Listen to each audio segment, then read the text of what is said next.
I've never been much of a sports person, neither a soccer fan.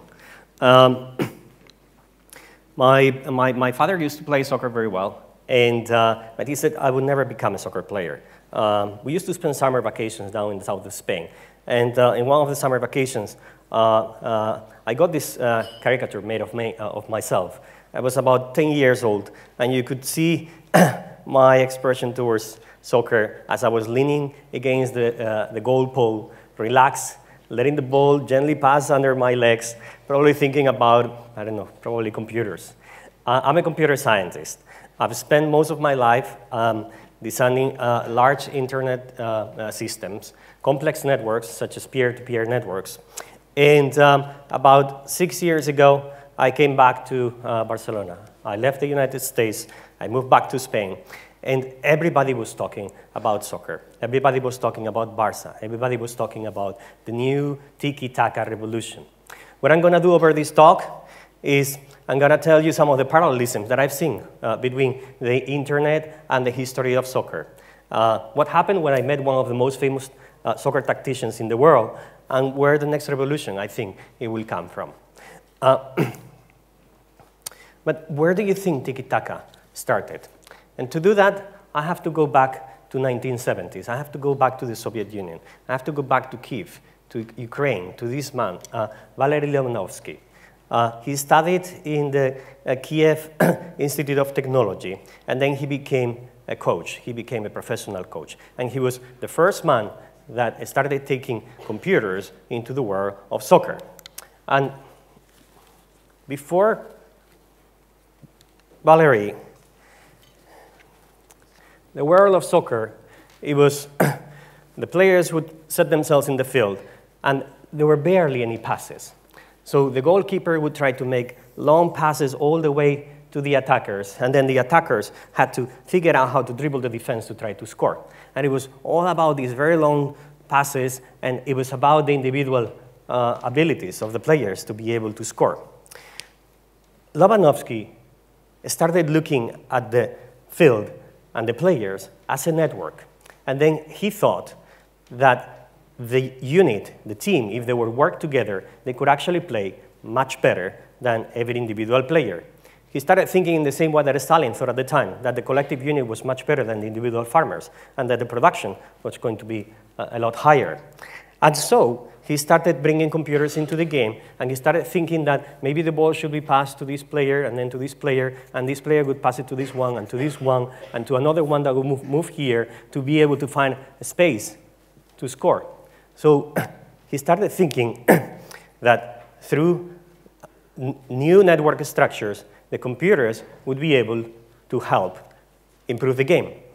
The next revolution happened in Holland. It was the libertarian Dutch. It was a man called Rinus Michel that then was followed up by Johan Cruyff, and they invented a concept called total football. In total football, up until then, what was happening is that the players had specific roles. They were either defenders or attackers. And they would stay in a certain part of the field, and they had a very fixed set of tasks. With total football, any player could play any role. And thus, if an attacker would become a defender would move into attacking position. And this created a lot of opportunities and versatility within the field. Any player was be able to do almost anything. The next revolution came from this man, Pep Guardiola. Pep Guardiola was running FC Barca when I had just arrived in Barcelona, and he coined this concept that is called tiki-taka. And he completely revolutionized the way we think of soccer tactics. Up until Lobanovskyi and Rinus Michel, the structure in the field was a 2-hop or 3-hop structure with very fixed set of routes that the ball would take, like a 4-4-2 or a 4-3-4. And it was like a hierarchy. It was like a pyramid. Guardiola said the important thing is not so much the structure, is the ball, keeping the ball if you have it, and if you don't have it, recover the ball. And what was happening is that player starting dancing around the ball, moving to pass it, and create opportunities for scoring. And the rest of the team could set up themselves in the field to cover the right positions. The structure completely defuminated, disappeared, and created a way of playing that when I was, when people were talking about Barca, they were talking about a happy way of playing. They were talking about players that it was innovation, it was creativity. They were getting into the soccer matches, and they were winning by 3, 4, 5-0. The defense didn't know where to start from.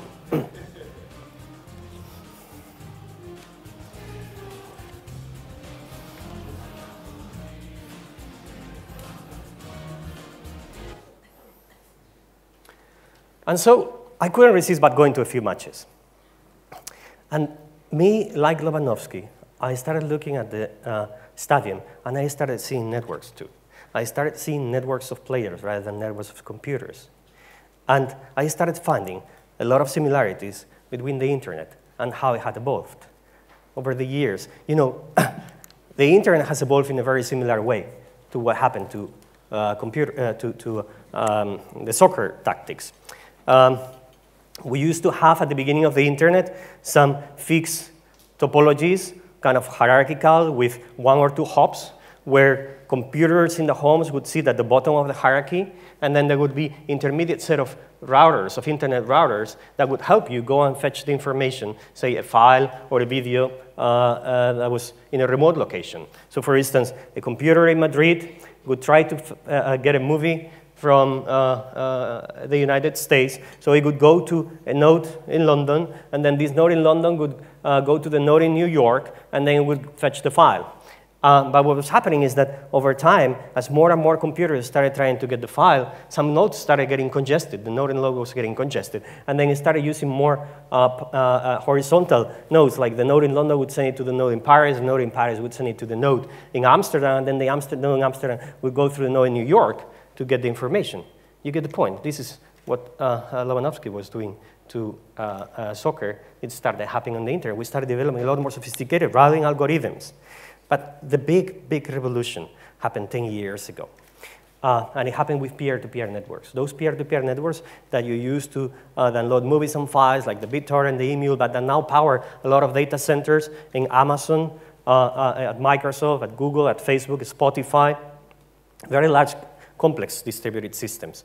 And the big revolution with peer-to-peer networks is a similar one than what happened with soccer and total football and tiki-taka. And I started seeing a lot of parallelisms, because if you see in peer-to-peer networks, a computer is able to do any function. It's able to download a file, but also serve a file to another user, in the same way that in total football, a player was able to defend and was able to attack. And with regards to tiki-taka in peer-to-peer networks, the structure, this pyramid, also defuminated. It was, computers would appear and disappear anywhere in the network. And as they were appearing and disappearing, they were creating random connections among themselves, trying to make sure that they would keep the file and pass the file between one computer to another as fast as possible.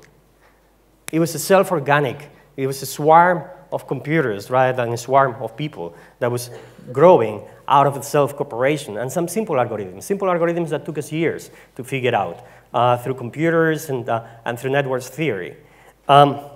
So I started thinking, is this all just in my mind? I'm not just making all this up, all these connections between networks and soccer and the internet.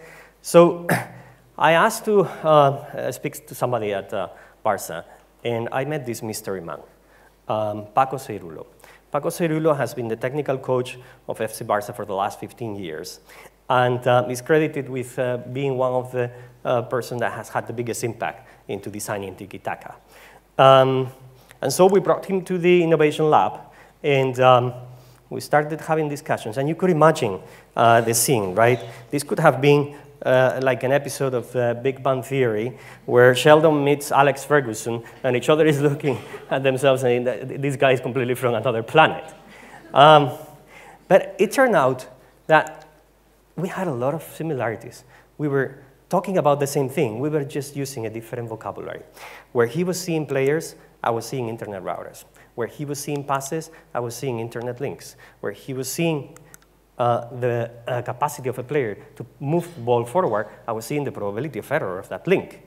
Where he was seeing the ball, I was seeing bits and bytes. And where he was seeing soccer tactics, I was seeing a matrix of players, of computers that you had to optimize. And, and then he told me about his problem. He said, tiki-taka, in the same way as peer-to-peer, also grew out of some simple rules. It grew out of simple rules that the players had to execute, but it grew out of intuition. It grew out of training. It grew out of trial and error during the matches. But those rules, they could not be put into a computer. They couldn't be reasoned about. They couldn't be analyzed, and therefore they couldn't be improved through computers. And that's where I had the revelation myself. I thought that the networks and the tools that we had been using to design the internet, to design large and complex systems like peer-to-peer networks could help, and could probably help in ways that we hadn't seen before. And you know, the world of big data and soccer and sports has some history already. But it's been focusing mostly about aggregate statistics, about how the players move, the number of passes, the distance that they run, the average speed that they make. But it's mostly about individuals.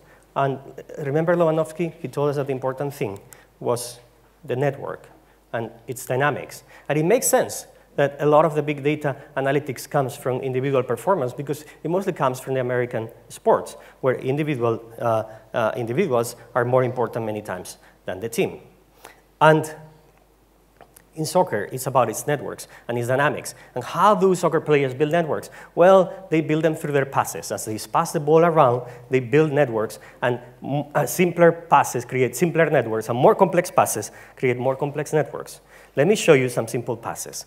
This is a player A passing to player B, passing to player C, passing to player D. This is what Lobanovskyi was thinking at the beginning, right? These horizontal passes. Now let me show you more sophisticated passes, like the ones that happen at tiki-taka.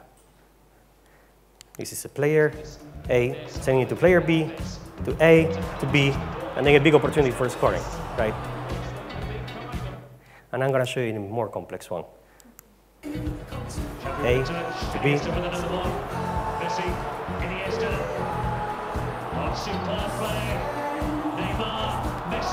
Yeah, you see it? So what we did is we started studying the taxonomy of passes, the different type of pass networks, and what impact they would have in the network. And we started wondering whether there were unique styles of passing and whether those made a difference. And the answer was yes. And what we saw is that there was one team that was playing completely different to the rest of the teams, not only in the Spanish National League, but at the European level, and that was FC Barça. And the set of passes, the set of networks they were building were of the complex type, the one that was creating more opportunities for scoring and more opportunities to recover the ball. But at a certain point, Barça started getting played against too. They started losing. And they started losing to the Germans, to Bayern Munich. Guardiola moved from Barça into Germany and evolved tiki-taka. And you can see here similar passes with faster speeds, with more vertical. And Germany ended up winning the last World Cup.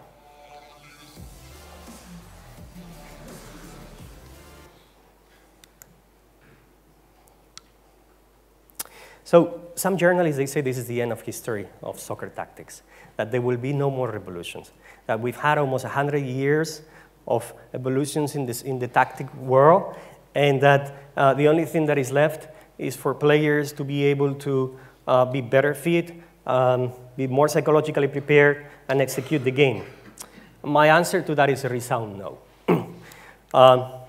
I think we will move from this type of statistics analysis of the game based on aggregate samples of information, mostly individual players, to this type of tools that I'm going to show now that we've developed for FC Barcelona, where you're going to be able to analyze a lot more complex interactions in the game. You're going to be able to understand what are the numerical superiorities of the different members of the team in the game. You're going to be able to analyze how they are disrupting the defense, whether you are creating a lot of entropy in the other team, and what are the opportunities for scoring, what are the set of players that you have to put at any point in time in the field.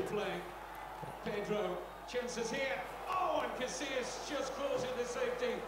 Looked like you. Alan Turing is the inventor of the computer, but he said something very important, that there are problems that computers will never be able to solve. In the same way that I believe that coaches and managers in teams will never be able to be replaced by computers. However, I'm certain of something, that computers will help, and they will help in ways that we have never seen before. Thank you.